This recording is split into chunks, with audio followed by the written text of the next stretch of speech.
El 18 de julio de 1994, 2 años apenas después del atentado contra la Embajada de Israel, un coche bomba detonó contra la AMIA, Asociación Mutual Israelita Argentina. La explosión costó la vida de 85 personas e hirió a 300. Una verdadera locura, consecuencia directa de algunas decisiones del gobierno nacional de entonces, que se dejó arrastrar a aguas de la política internacional en las que no tendría que haberse metido nunca. Por eso decimos que es el peor atentado de origen internacional que ocurrió en nuestro país, porque el peor atentado sigue siendo uno bien nacional, bien criollo: el bombardeo sobre la Plaza de Mayo de 1955, que mató a entre 300 y 400 personas.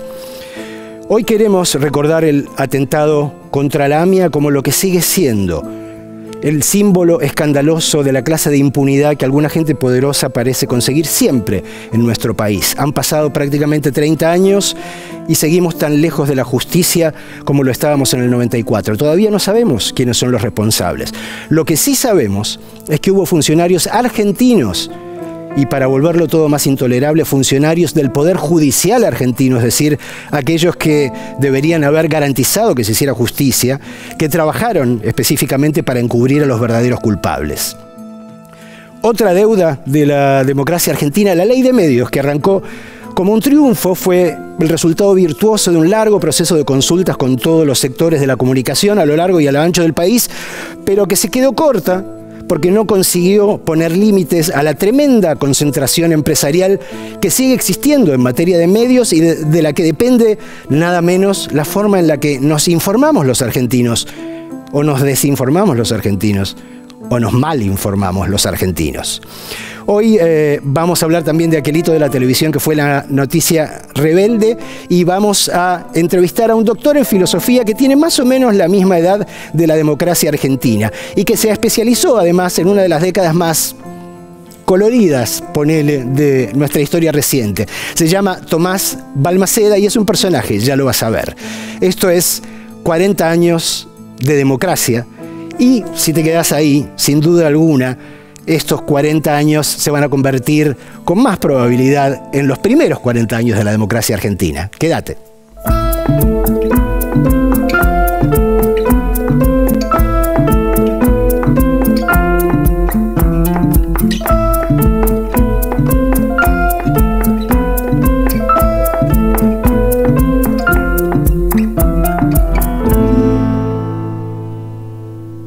Ya estamos acá con Alan Longi, a quien lo voy a desafiar con la frase misteriosa de hoy. Una frase que dice: dentro de 1000 días vamos a poder tomar agua del riachuelo. Una frase temeraria. Tengo una primicia. Al día de hoy todavía no ocurre. No, pasó mucho tiempo y pasaron mucho más de 1000 días, pero no puedo decir la fecha en este momento. Lo que sí te aclaro, no es una frase dicha por un pez mutante de Springfield, no es una frase tomada de los Simpson. Si aguantan, si no se acuerdan y si aguantan la compulsión de googlear, te cuento quién la dijo al final del programa. De lo que sí vamos a hablar ahora con Alan es, como anticipaba, de una historia de un tenor completamente distinto, de una historia de un horror agravado por la impunidad, ¿no? Exactamente, el 18 de julio del año 94, el segundo atentado en muy poco tiempo, como vos marcabas en la apertura, el atentado a la sede de la AMIA. Hasta ese momento una institución que no era particularmente conocida entre los argentinos, ni famosa, y que se transforma de alguna manera en célebre por este atentado. Un atentado, vos hablas de la impunidad y de la comprobación ya en sede judicial con condenas a distintos funcionarios judiciales, también al fiscal, a los fiscales que intervinieron, al juez que intervino, también a la CIDE, que efectivamente, según la justicia, trabajaron en el encubrimiento de poder dar a conocer quiénes eran los responsables materiales e intelectuales del atentado. Esta causa sigue abierta, la incógnita y la pregunta sigue todavía resonando entre los argentinos, y una vez más vemos que después de un hecho trágico, si no son los familiares los que se ponen la causa judicial al hombro y buscan la justicia, esta difícilmente llega. Volaron la AMIA, igual que en la embajada de Israel. Una bomba estalló en una dependencia de la comunidad judía. Están retirando chicos ensangrentados, mujeres, niños,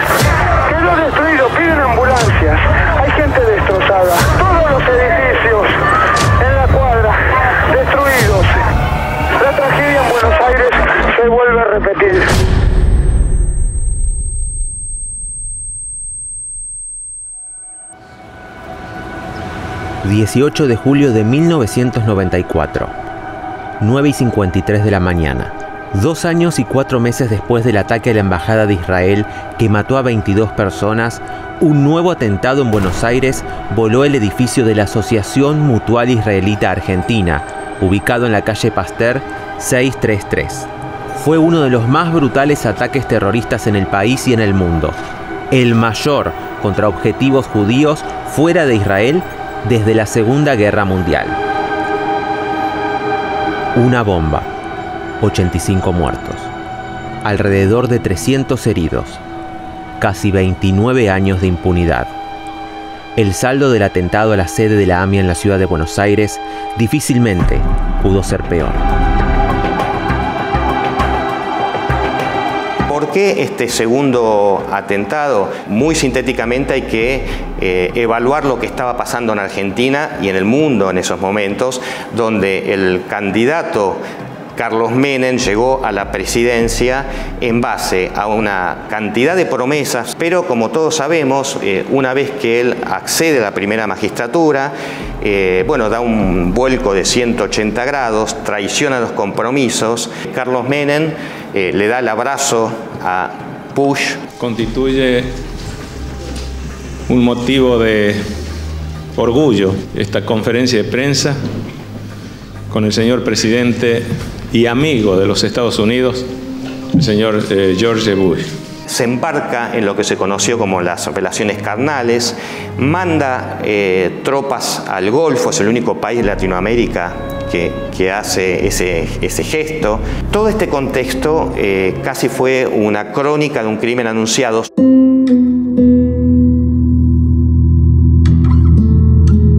Las 9:53 sentimos una explosión tremenda, se movió todo el piso, se cayó parte del techo. Yo lo primero que hice fue tirarme abajo del escritorio por reflejo, seguramente por eso, por reflejo. Sentí como caía parte de techo, paredes, volaban piedras. Adrián y Fabián Furman eran empleados de la AMIA. El 18 de julio, como todas las mañanas, compartieron un café en su lugar de trabajo. Y a eso de las 9:30, cada uno se dirigió a su oficina. Adrián sobrevivió a la bomba. Su hermano Fabián no. Había mucho humo y se sentía un olor amoníaco muy fuerte, demasiado fuerte. Habrán pasado, no sé, calculo 2-3 minutos.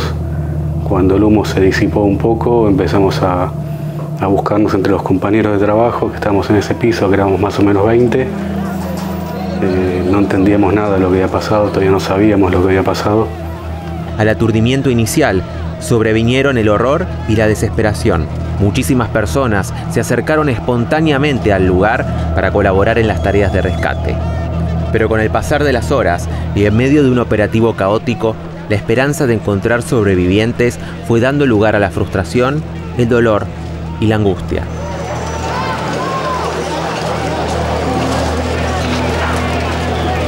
Noemí Reifeld también trabajaba en la AMIA, pero no todos los días. Su hermana Adriana pudo confirmar que Noemí estaba en el edificio al momento del atentado recién una semana después, cuando dio con sus restos. La búsqueda por 7 días, recién el sábado, apareció el cuerpo de mi hermana, así que pasamos una semana trágica y de ahí cambió la vida para siempre. La esperanza se mantenía y la realidad es que mi hermana murió por aplastamiento. Esto dice en el certificado de defunción.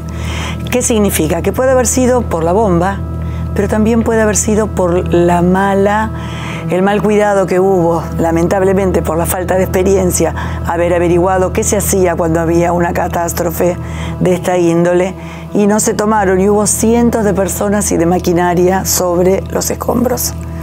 Entonces ya tercer día o el cuarto ya no hay ningún cuerpo apareció con vida.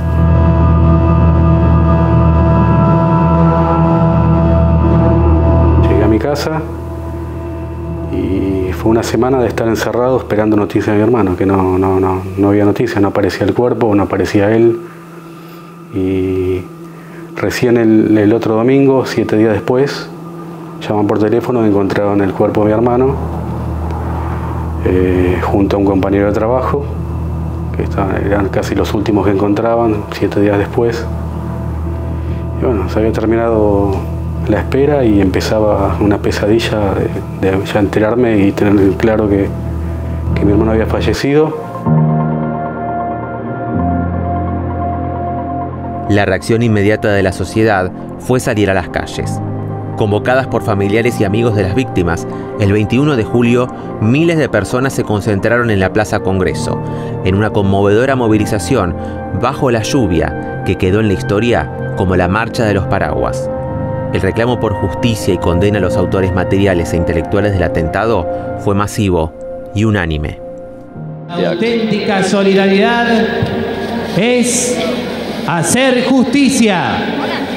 Nos congregamos hoy sin distinción de credos o banderías políticas para expresar el profundo dolor, el categórico repudio, el reclamo de justicia. Las primeras respuestas oficiales, sin embargo, no fueron las esperadas. Muy bien, seguimos en directo desde la esquina de Tucumán y Pasteur. Los especialistas israelíes, juntamente con los bomberos, la Policía Federal, continúan con la tarea de remoción de escombros. Ustedes pueden apreciar cómo está trabajando la pala mecánica, está cargando uno de los camiones de la municipalidad de la ciudad de Buenos Aires. Después del atentado de la embajada, el atentado a la AMIA fue un golpe muy duro para el gobierno. Yo llegué al lugar del atentado. Yo no era ministro todavía, llegamos muy poquito tiempo después del estallido, confraternizamos con mucha gente que estaba en estado de shock, con algunos rabinos, pero estábamos ahí. La actitud del gobierno de Menem, por decirlo menos, fue bochornosa. Lo primero que hizo fue dar sus condolencias al Estado de Israel. Cuando el Estado de Israel, sí, cuando fue la embajada, fue un atentado a una institución que tenía que ver con otro país, pero la AMIA no. Así que no tenía conciencia de lo que pasó. Estamos en la búsqueda de los responsables. Lo que nos interesa es encontrar a los responsables de este atentado. Por eso hemos puesto todos los mecanismos con que contamos en marcha para tal finalidad. Fue un gobierno que ignoró totalmente, nunca nos recibió, ni nos convocó, ni le interesó. El Estado Federal, a través de la Policía Federal y de la Secretaría de Seguridad Interior, está poniendo absolutamente todo su esfuerzo, su voluntad política, sus recursos técnicos, sus recursos humanos y sus recursos financieros al servicio de esta investigación. La investigación del atentado quedó en manos del juez federal Juan José Galeano y de los fiscales Eamo Mullen y José Barbaquia. La CIDE y la Policía Federal también fueron parte de aquel primer proceso. En la primera etapa del gobierno de Menem, bueno, la investigación quedó en manos de un patético juez federal que después con los años fue destituido, primero en juicio político por las graves irregularidades y después fue directamente condenado. Se está continuando con una declaración indagatoria que se ordenó la semana pasada, es una declaración muy extensa, van más de 10 horas, así que... La investigación en sí era realizada por la CIDE, que estaba plagada de personajes que venían todavía de la época de la última dictadura cívico-militar, con una fuerte carga ideológica antisemita, neonazi. La hipótesis oficial estableció que el ataque fue llevado a cabo mediante un coche bomba al mando de un conductor suicida. El hallazgo de los restos del motor del vehículo utilizado permitió llegar al reducidor de autos Carlos Tejeldín, quien fue detenido poco después del atentado. Carlos Tejeldín fue quien compró y posteriormente vendió la Trafic que sirvió como coche bomba en el atentado contra la sede de la AMIA. Hubo una historia oficial que dejó afuera todas las constancias de la perpetración a nivel local y un elemento que dura hasta el día de hoy, que es el supuesto coche bomba. Está llevando a juicio es lo que se ha conocido como la conexión local, la apoyatura local, quienes proveyeron el vehículo para llevar adelante el atentado. Esto es una parte nada más de lo que va de la investigación total. Y el juez Galeano continúa con el tramo más difícil, la conexión internacional, quienes idearon, quienes están detrás de este atentado. Lo que busca sintéticamente es decir, bueno, acá más o menos entró un plato volador con un turbante en la cabeza o arriba desde Medio Oriente, se estrelló contra la AMIA y no hay ningún compromiso local. Y bueno, busquemos a miles de kilómetros de distancia y eso nos exime de todas las salpicaduras a nivel local. Las primeras sospechas de encubrimiento fueron denunciadas por familiares de las víctimas durante el acto en el que se conmemoró el tercer aniversario del atentado. El juicio oral llevado a cabo entre 2001 y 2004, que finalizó con la absolución de todos los acusados, ordenó abrir una causa especial sobre Tejeldín por el cobro de $400.000 para involucrar a policías bonaerenses. También dictaminó investigar al entonces presidente Carlos Menem, al ya ex juez de la causa Juan José Galeano, al ex jefe de la CIDE, Hugo Anzorregui, al entonces presidente de la DAIA, Rubén Beraja, y al ex jefe de la unidad antiterrorista de la Policía Federal, Jorge Fino Palacios. El primer juicio oral, el juicio oral más largo de la historia de Argentina, se desarrolló entre el 2001, poco después de las Torres Gemelas, hasta bien entrado el 2004. Ese juicio terminó con testimonios, montones de testimonios, para que otros jueces investiguen los delitos que se cometieron en la investigación. O sea que lo único que demostró es que hubo funcionarios corruptos que tuvieron después que ir a juicio por todas las maniobras, que fueron muchísimas, de encubrimiento. Yo ya soy querellante en contra del juez Galeano, del señor Anzorregui, de Corach, de los fiscales Mullen y Barbacia, de algunos políticos como Soria, como Melchor Cruchaga y demás. Ya están pedidas las indagatorias de los mismos, ya han sido pedidas también por los fiscales, y no tengo duda de que con estos fundamentos se va a impulsar y se van a acelerar los tiempos para que esta gente termine sus días en la cárcel como corresponda. Las sospechas de encubrimiento fueron avaladas desde el Congreso por la Comisión Bicameral Especial de Seguimiento de la Investigación de los Atentados a la Embajada de Israel y la AMIA, formada en 1995 y que integró, entre otras, la entonces legisladora Cristina Fernández. Mi visión acerca de cómo se estaban desarrollando los hechos y cómo se estaba desarrollando la investigación y todo lo que pasaba, me daba la clara sensación de que la causa era como una suerte de teatro de operaciones, ¿no? Donde de distintos sectores, con diferentes por allí intereses, aparecían cosas que no resultaban demasiado verosímiles. El juicio por encubrimiento profundizó sobre los inconvenientes para investigar la llamada pista siria, que relacionó el ataque a la AMIA con la familia Canore Edul, de origen sirio y buenas relaciones con el menemismo. De hecho, pudo comprobarse que las escuchas telefónicas de Alberto Canore Edul, ordenadas en el marco de la primera investigación, fueron borradas sin que pudiese conocerse su contenido.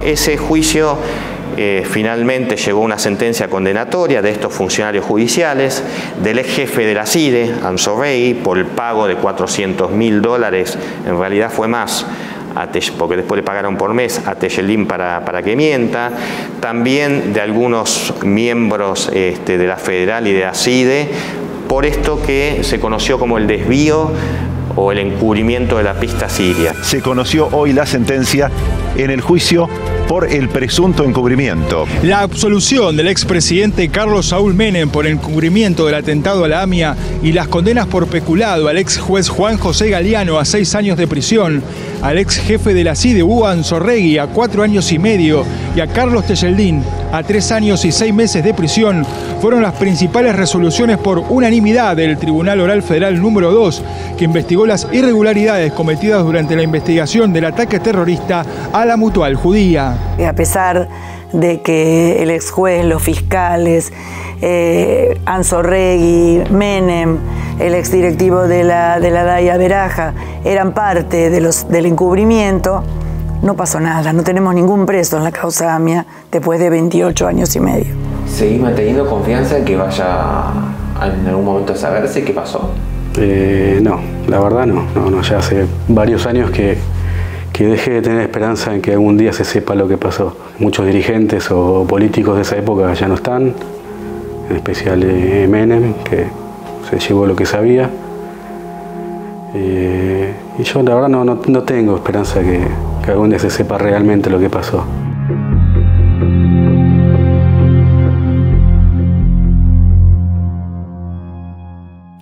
En general nos entusiasma hablar de leyes porque son momentos virtuosos, son momentos que significan derechos que han sido ganados. Y esta no es una excepción, parcialmente. Esta tuvo su momento épico, Rocío Criado, pero después quedó como trunca, ¿no? ¿De qué ley vamos a hablar ahora? Estamos hablando de la Ley de Servicios de Comunicación Audiovisual que se aprobó el 10 de octubre de 2009, que fue muy importante porque le puso fin a una ley que regía de la dictadura, exactamente, y que vino a establecer un nuevo parámetro en la regulación de los servicios de comunicación audiovisual, pensándolo en clave de derecho, en clave de democratizar tanto la difusión como el acceso a esa información.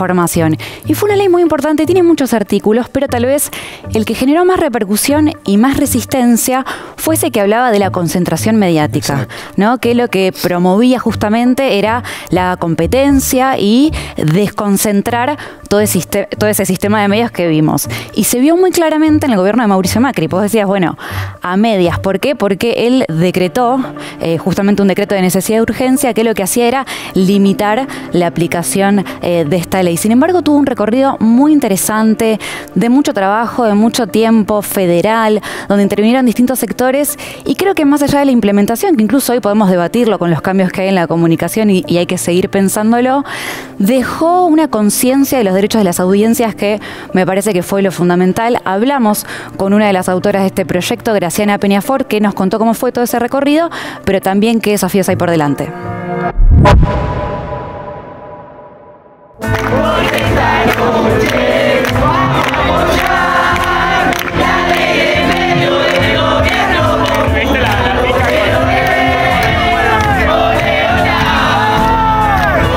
Hasta el 10 de octubre de 2009, los medios de comunicación de la Argentina se rigieron por la Ley de Radiodifusión, una norma establecida por la dictadura en 1980. Muchos años después, la Ley de Servicios de Comunicación Audiovisual vino a reemplazarla para regular el funcionamiento de los medios con el objetivo de desconcentrar el sistema y promover la pluralidad de contenidos. Su creación e implementación fueron ejes de una de las pujas de poder más resonantes de estos 40 años de democracia.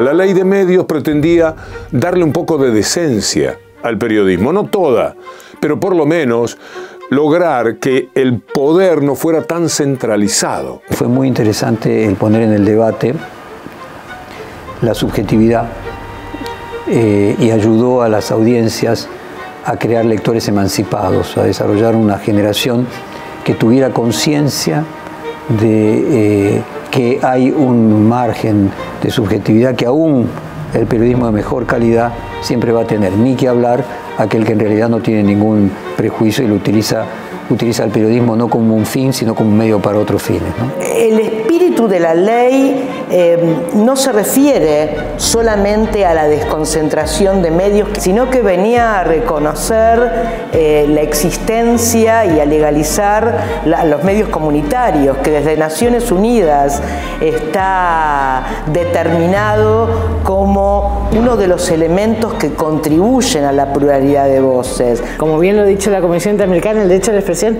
la libertad de expresión tiene dos facetas. La individual, que es mi capacidad de saber y decir, pero también la colectiva, que es el derecho de toda la sociedad a estar informado. El contenido de la ley fue discutido y elaborado por amplios sectores a lo largo de todo el país y por varios meses. Una de las cosas es que este proyecto no tiene discusión. Bueno, creo que este proyecto tiene 26 años de discusión en la Argentina. Ante un mapa de medios fuertemente concentrado y monopolizado, la iniciativa propuso un nuevo paradigma: entender la comunicación como un derecho de las audiencias, pensado por fuera de las reglas del mercado. Con la aprobación de la nueva ley de medios K, varios canales pueden desaparecer, TN es uno de ellos. TN, todos nosotros. ¿Tendremos noticias? Según regulaciones de países centrales, no puede tener un diario, 2 canales de televisión y 3 radios en una misma área geográfica, porque esto perjudica al público, en el sentido de que uno no tiene derecho a escuchar distintas fuentes en una misma ciudad, en un mismo pueblo. Los artículos de la ley que generaron más impacto fueron aquellos que establecieron límites en la cantidad de licencias de radio y televisión que cada compañía podía tener. Los grandes grupos empresarios rechazaron esos puntos e impulsaron una intensa campaña mediática para tergiversar y desacreditar la iniciativa. Una ley justamente para destruir hoy diría que en los medios audiovisuales casi el único grupo independiente que queda en la Argentina. Quienes se oponían eran los grupos concentrados, algunas empresas que tenían más licencias de las permitidas o que manejaban más capacidad de control de la información de la que tolera la democracia. A las voces de los principales referentes de los grupos concentrados se sumó parte de la dirigencia política de la entonces oposición, que también militó en contra de la ley. Hay cuestiones que son directamente atentatorias de la libertad de expresión, que por lo tanto nos obligan a hacer un dictamen absolutamente distinto. Una vez en el Congreso, el 17 de septiembre de 2009, el proyecto obtuvo media sanción en diputados. Fueron 147 votos a favor, 4 en contra y 1 abstención. El único motivo de la ley es sacar del aire a Canal 13. Finalmente, en la madrugada del 10 de octubre de 2009, luego de más de 14 horas de debate, la ley fue aprobada en el Senado por 44 votos contra 24. 44 votos afirmativos, 24 negativos. Desde el momento que se aprobó hubo una enorme dificultad para implementarlo, básicamente porque los sujetos regulados, los medios de comunicación, se oponían. Tuvimos un montón de medidas cautelares, discutimos, terminamos ganándolas todas. Eso hay que decirlo porque era una buena ley. Pocos días después de la sanción, Clarín, grupo con mayor cantidad de licencias, acudió a la justicia para plantear la inconstitucionalidad de los artículos 41 y 161 de la ley, lo que dio inicio a un extenso recorrido judicial cuyo destino final era la Corte Suprema de Justicia. Recién el 28 de agosto de 2013, el Tribunal Supremo convocó a una audiencia pública para profundizar el análisis de la ley antes de emitir un fallo. La gente entendió que había gente que tenía más licencias de las que podía tener, que controlaban las decisiones personales sobre informarse y que detrás de ese control también había un interés económico. El 13 de octubre de 2013, la Corte Suprema declaró la plena constitucionalidad de los artículos de la ley que habían sido cuestionados por el Grupo Clarín. Sin embargo, 2 años más tarde, apenas asumió la presidencia, Mauricio Macri emitió un decreto para limitar la aplicación de la ley. Luego, en 2018, aprobó la fusión Cablevisión-Telecom, una medida a favor de la consolidación monopólica. La ley de medios era imprescindible y fue el éxito más grande que obtuvo el establishment de poder mantener muy mal informada a la gente para poder dominarla, para poder tutelar la democracia. Tenemos una democracia hoy profundamente condicionada por un deficiente flujo de la información. En la Argentina no hay un libre flujo de la información, ni todo el mundo puede decidir qué ver o qué informarse. Entonces hay un condicionamiento y por ridícula que suene, eso condiciona tus decisiones. No se puede vivir con una sola información. Y sobre todo, si esa información viene de un medio que tiene otros intereses que no son periodísticos.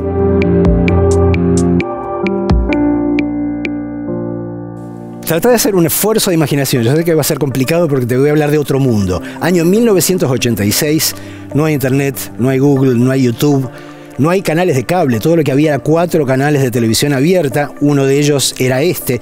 Y en este canal, el 1 de enero de 1986, se empieza a hacer historia cuando un grupo de periodistas decidieron empezar a tomarse las noticias en joda. El programa se llamó La Noticia Rebelde y este es el informe que preparó Alan Longi. ¡Ellos estaban fumando! ¡Miren! ¡Miren! ¡Fuman! ¡Qué botonazo! ¿Será posible? Bueno, perdón, aclaremos que este tipo de sornas en Estados Unidos y en Europa es muy común. ¡Ah, sí, don jamás le han levantado un programa a nadie por esto. En Estados Unidos nunca, ¿eh? No. Estuvo al aire apenas 3 años y medio. Tiempo suficiente para dar vuelta por completo el concepto de periodismo y de humor en la televisión argentina. La Noticia Rebelde salió al aire el 1 de enero de 1986. Desde ese día, nada fue como hasta entonces en los noticieros de la tele. El distintivo era trabajar desde el periodismo, ciertos condimentos como la ironía, lo absurdo de cosas que pasaban, entonces de pronto el absurdo también aparecía como lenguaje cómico, esa potencia alegre de los reportajes, nació pasando revista, nacieron las cámaras en la calle donde nosotros salíamos a preguntar. Hola, ¿qué tal? ¿Cómo estás? Bien. ¿No me sentís un aroma especial, Sí, un olor podridísimo. Hola, ¿cómo estás? ¿Bien? ¿No sentís un aroma especial? Los chicos de la Noticia Rebelde venían de otros lados. Fueron, digamos, una especie de milagroso rejunte, ¿no? Eso yo creo que ese equipo tenía todo para dar. Raúl Becerra y Adolfo Castelo venían de hacer un falso noticiero en esta misma pantalla de la entonces ATC, llamado Semanario Insólito. Jorge Ginsburg y Carlos Abrevaya escribían en la recuperada revista Satiricón. Los 4, más Nicolás Repeto y un grupo de jóvenes actores y periodistas, fueron dando forma a un programa diario que, con la agenda del día y el horario central, se tomó en broma el clásico magazine periodístico de la tele de los 80. El resultado fue revolucionario y a la vez exitoso.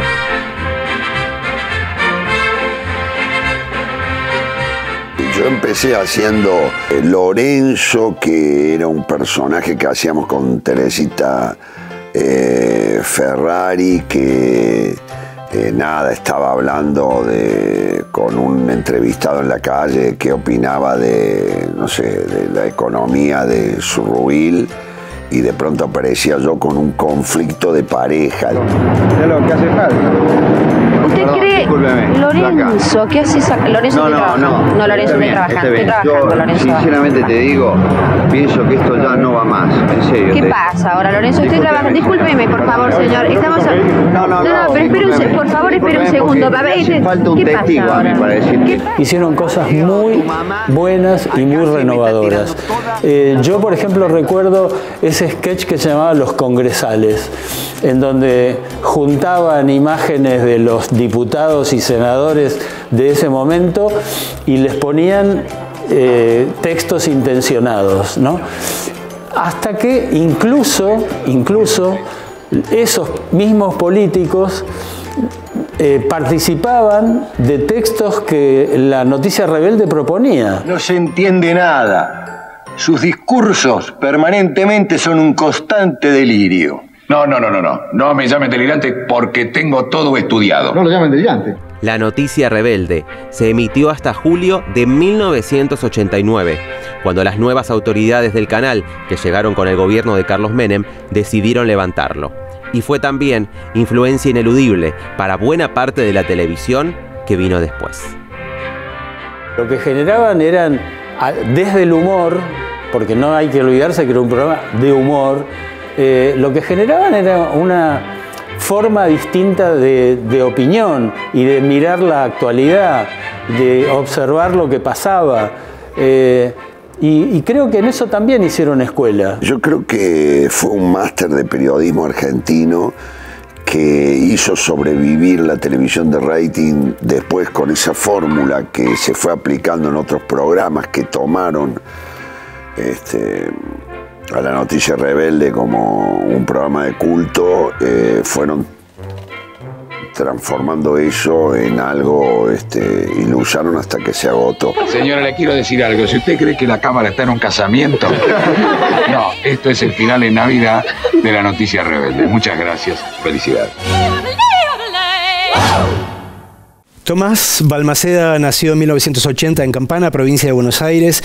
Es doctor en filosofía, como ya les había contado. Es investigador del CONICET. Es un apasionado de la comunicación, o por lo menos se reivindica de esa manera. Y ha escrito un libro y ha tenido un programa desde los cuales calificaba a la década del 90 como la década que amamos odiar. Es difícil no identificarse con esa definición, pero bueno, vamos a tratar de hurgar un poco más. Tomás, bienvenido al programa, muchas gracias por acercarte a conversar. Por favor, un placer para mí estar acá con vos, un honor, y siempre me encanta hablar de los 90, así que feliz. Bueno, para mi generación, los 90 fueron una década de profunda frustración en una enorme cantidad de respectos. Pero para la tuya fue la época en la que saliste al mundo, en la que salieron al mundo, en la que empezaron a descubrir las cosas que querían hacer y lo que valía la pena. ¿Cuál fue tu relación inicial con los 90? ¿Los disfrutaste, los padeciste? Entré a los 10 años y salí a los 20. Y me parece que es una edad totalmente formadora. Claro, absolutamente. ¿No? Creo que incluso es más fuerte esa idea de que la patria es la infancia. Bueno, para mí la adolescencia, porque es ahí donde descubrís las cosas. Sí, para mí fue una década de muchos contrastes y así también se le vivía en la provincia de Buenos Aires. Campana queda a 70 kilómetros de la capital federal y es una ciudad fabril, ¿no? Y los 90 fue en muchos sentidos también la aparición de la disquería del pueblo, de golpe, de que mi papá fuera a comprar cosas de León Gieco o de Charly García, yo compraba cosas, no sé, de las Spice Girls o de alguna banda inglesa y las traían importadas al mismo tiempo que el resto de la ciudad. Los lugares de revistas, ¿no? En mi ciudad existe, cerró hace poquito, pero existe el diario La Auténtica Defensa, ahora solo es online, y en los puestos donde vendían el Canillita, La Auténtica Defensa, en esa época se vendían también muchos folletos, ¿no? Que cada uno de los diarios traía, ¿no? Algún suplemento para que vos te armaras un libro, una enciclopedia, algo de todo eso, pero también había revistas, yo me acuerdo, de España, de Alemania, era como una unión de cosas que no esperabas, junto con, lo que para mí yo vivía como chico, la aparición del remis. ¿El remis qué era? Alguien que había quedado sin trabajo, que agarraba su auto, no hay taxis en Campana, y se ponía una agencia de remis, que eran, él y varios amigos que posiblemente se conocían de la empresa que había quebrado o que había cerrado, y se ponían eso. Y también la aparición de esos kiosquitos, que es simplemente abrir la ventana que da a la calle, claro, y convertir un ambiente de la casa en una expendedora de... En un negocio, en una forma de vivir. Y para nosotros, y yo se lo cuento a mi hija, a mis sobrinos que son más chicos, en los 90 era muy común que vos fueras al colegio o que la temática de discusión en la cena era tal se quedó sin laburo. No era algo repetido y no era alguien que quizás estaba arrancando, sino la noticia era, Marcelo que se tiene 50 y se quedó sin trabajo, ¿no? O los papás de tal. Y yo creo que eso también nos marcó mucho. Creo que lo que hubo en los 90 también fue una especie de acuerdo tácito de que estábamos viviendo un cierto engaño y que muy poca gente se animó al comienzo de todo a levantar la mano y decir, escúchame, este pelado de ojos claros que me está diciendo $1, $1, es un embauque, ¿no? Es un embaucador. Esto no puede ser así. Los espejitos de colores, de repente poder acceder a determinadas cosas. Vos decías, qué sé yo, los discos importados al precio de los nacionales o viajar por el mundo, qué sé yo, y simultáneamente se te estaba abriendo el piso por debajo de los pies, ¿no? No, y que el contraste lo veías, ya te digo, en tu colegio, lo veías en tu barrio, lo veías eventualmente entre tus compañeros de trabajo. Yo creo que eso fue como la gran marca, ¿no? Y para mí también empezar a crecer y a ser adolescente en los 90 también me enfrentó a conocer otras miradas que yo no conocía. Yo me acuerdo muy puntual, tenía 17 años, 16, y empezaba a venir a Buenos Aires solo, ¿no? Veníamos en tren de Campana. Había colectivos, pero era más barato venir en tren. Juntábamos la plata para poder venir. Y era venir a la ciudad y capaz acá irte a lugares como el Recoleta o el Centro Cultural Rojas, en donde ¿qué tenías? Tenías fanzines, porque no era como ahora que vos decís, ok, prendo el celu o recibo la noticia de qué festival quiero ir a ver o qué puedo ir a ver. Uno iba donde más o menos te decían, che, mira, acá la movida está por acá, agarrabas esos fanzines o esos folletos que eran fotocopias en muchos casos, conocías autores que nunca habías escuchado o que yo nunca había escuchado, conocías nuevos artistas, hubo siempre, ¿no? Artistas, recién lo nombré a Charlie, pero sobre todo cuando yo era chico, Cerati, ¿no? Que era como un puente que traía gente del under, ¿no? Hacia la luz pública, y para mí eso también fue muy pedagógico o educador en un sentido muy profundo, ¿no? Por ejemplo, qué sé yo, escuchar por primera vez a Babasónicos o conocer otros sonidos que no eran los sonidos de la radio, porque también los 90 tenían muchas facetas, pero cada faceta era muy aplastante, ¿no? Yo me acuerdo mucho haber ido al cine, por ejemplo, de mi ciudad a ver Tango Feroz. Y era la primera vez que todo el mundo cantaba adentro del cine. Y por supuesto, todas esas discusiones que están muy bien documentadas, ¿no? De, bueno, qué sé yo, mi viejo diciéndome, mira que esto no es tanguito, mira que acá falta la balsa, mira que, bueno, habilitaba esa discusión para conocerlo más, pero a la vez me permitía a mí conocer estilos, bandas. En Tanguito, la primera vez que yo fui a ver, por ejemplo, en Tango Feroz, una pareja joven, un poco más grande que yo en ese momento, pero bueno, retratada en el cine argentino. Y después venir a Buenos Aires y que te digan, no, eso es re careta, tenés que escuchar esto. Y es como, bueno, a ver, ¿cómo hago? ¿Cómo ponerlo? A mí me recontra impactó, por ejemplo, me acuerdo mucho, vine en el 99 acá, había un ciclo que se llamaba Buenos Aires no duerme, ¿no? Y la idea era que vos podías incluso quedarte a dormir, ¿no? Ahí conocí internet, porque tenías computadoras, hacías una fila larga y te podías estar 10 minutos en internet y estabas esperando y bueno, ¿qué voy a hacer en esos 10 minutos que tengo para poder conocer internet? Y me acuerdo que ahí me dieron el manual de la Correpi en el caso de que te detuvieran, ¿no? Un manualcito hecho, era un fanzine, ¿no? Dobladito, armado, explicándote las cosas básicas. Y yo me acuerdo que me lo agarré casi como una estampita, porque algo que también tenían los 90, que quizás hoy no le pasa a toda la población, por supuesto le pasa a una parte, pero no a toda, era que realmente si eras joven y estabas en la calle, no te digo que estabas increíblemente en peligro, pero tenías muchas historias alrededor que te decían que a la cana tenías que tenerle miedo, ¿no? Y me acuerdo eso, porque también era, bueno, me venía para acá y me quedaba a dormir, venía con mis amigos del secundario y mi mamá, mi papá, tené cuidado, qué vas a hacer, dónde vas a estar, y de alguna manera en los 90 vivías todo el tiempo ese contraste que yo digo que es lo que amamos odiar. Ignoro si pensás escribir una secuela que hable de los 2000, supongo que no, pero ¿qué relación de causalidad encontrás entre los 90 y lo que empezó a ocurrir, sobre todo a partir de 2003, ¿no? Mirá, yo creo que los 90 fueron un poco anestesiantes. Lo que pasa luego del 2001 es que hay una especie, ¿no?, de explosión de todo eso. Esa estética de los 90 es como que nos quitan un velo de la cara y empezamos a ver, ¿no?, como, bueno, qué era exactamente lo que estábamos haciendo o qué era aquello a lo que aspirábamos, y una reivindicación de aquello que estaba en el under. Y si uno ve, muchas de esas figuras son las que después, en el 2002, 2003, empiezan también a tener otra centralidad, ¿no? Cuando yo era chico decían rock barrial, como algo casi de segunda mano, ¿no? Que vos tenías etnográfico. Exactamente. Y no podés pensar después, más allá del 2000, sin el rock barrial en el centro de lo que se escuchaba, ¿no? Pero incluso te lo digo en términos profundos estéticos, de qué es lo que representaba, pero también qué voces ponía, qué historias estaban adelante. Y ya no era esa misma cara o ese mismo cuerpo que estaba repetido por todos lados. Eran otros tonos de piel, eran otros cortes de pelo, eran otros tonos de voz, otras palabras que se utilizaban. Y eso yo creo que de alguna manera el 2000 es una especie de contracara de los 90. Yo creo que no termina de digerirse bien qué es lo que pasa en los 90, incluso hoy. Creo que es un término ahí como que genera, como nada, a la gente se le paran los pelitos del brazo a veces porque o no quiere hablar o no le gusta.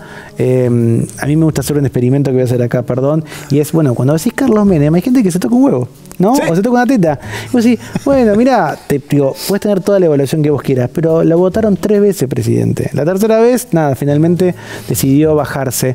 Pero digo, ¿qué nos pasa como sociedad también para que toda nuestra respuesta frente a un tipo que obviamente es una figura muy compleja y que hay que tratar de entender, bueno, nos genere, la única respuesta posible es, bueno, no, es yeta. Atávica. Bueno, claro, exactamente, es como digo, y no, bueno, vamos a problematizarlo un poco más, ¿no? Creo que yo todavía eso no lo veo del todo, pero sí me parece que ahora sí se abrió un espacio para poder, nada, repensarlo. Tomás, la última. ¿Cuál es la relación entre lo que es la comunicación contemporánea, que pasa casi excluyentemente por Internet y por las redes sociales, y la democracia? Digo, ¿cómo juegan entre sí? Y mirá, yo creo que tendríamos que pensar que todo está cubierto por la democracia. Me parece que ese es el filtro que tenemos que mirar. Lo que pasa con la comunicación en la época de las redes sociales, yo creo que estamos ahora en un momento de exploración final. Creo que exploramos todo lo que pudimos, tratamos de ver distintos formatos, tratamos de tenerlo. Tuvimos muchas promesas rotas, porque si pensamos en los 90, la idea de Internet era, bueno, la burbuja de las .com, ¿no? Ganar plata, ganar plata, ganar plata, esa burbuja explota. Llega 2003, 2004, si querés, cuando empieza el Internet 2.0, todos vamos a hacer nuestros propios medios. La democratización, sí, la horizontalización. Nada de todo eso pasó, porque lo seguimos viendo, ¿no?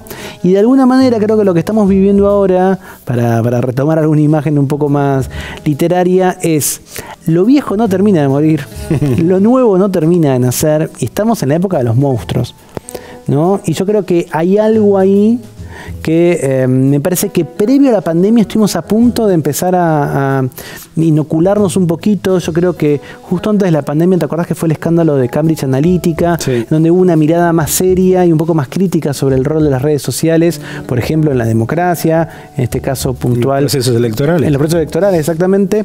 Y luego, claro, llegó la pandemia y la verdad que las redes sociales fueron como un salvavidas para muchos, ¿no? Entonces dijimos, bueno, ok, ya está, como que hubo una especie de amnistía. Pero ya pasó un tiempo de eso. Entonces yo estoy esperanzado, soy una persona optimista, que finalmente nos vamos a acercar a otro momento crítico donde vamos a poder finalmente entender, bueno, para qué cosas son buenas las redes sociales y para qué cosas realmente son una cloaca, o sea, un altavoz de discursos de odio, de fake news, de teorías conspirativas, y también, nada, qué sé yo, sí, de mucha basura, ¿no? Ojalá que eso llegue y que se puedan, de alguna manera, encontrar esos espacios. Yo, la verdad, no creo que se puedan autorregular, no creo que las empresas deban regularlas solas, tampoco creo que debe ser el Estado solo, creo que tiene que haber algo en el medio. Si vos mirás el resto del mundo, nadie encontró la fórmula. O sea que no es que la estamos buscando de alguna manera. Tenemos malos casos más que buenos casos para ver. Pero bueno, soy un optimista y me parece que quizás pronto encontremos ese justo medio. Ojalá. Tomás Balmaceda, muchas gracias. Por favor, un placer. Hoy a la noche. Ya volvemos.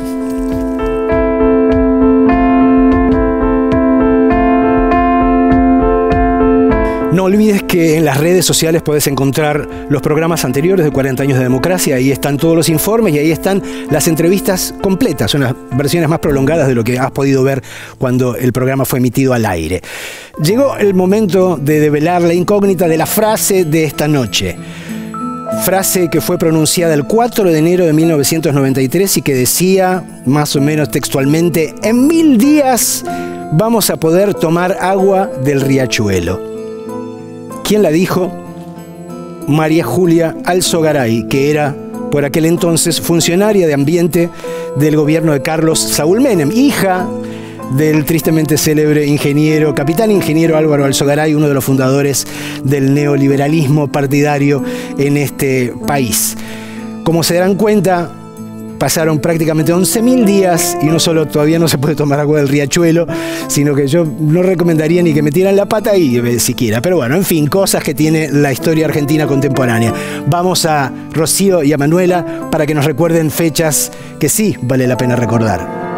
El 7 de noviembre de 1996, después de estar suspendido por 25 años, se vuelve a realizar el Festival Internacional de Cine de Mar del Plata. La primera edición había sido en 1954 y se lleva a cabo todos los años. Es reconocido como categoría A, uno de los 15 festivales reconocidos así, al igual que el de Cannes, el de Venecia y el de Berlín. El 5 de agosto de 2014, Estela de Carlotto, la presidenta de Abuelas de Plaza de Mayo, anunciaba la recuperación del nieto número 114. Apenas 2 meses antes, un joven de la ciudad de Olavarría que tenía dudas con su identidad había enviado un correo electrónico a las Abuelas de Plaza de Mayo. Se trataba nada más ni nada menos que de Ignacio Montoya Carlotto, el nieto de Estela, hijo de Laura y Walmir Montoya.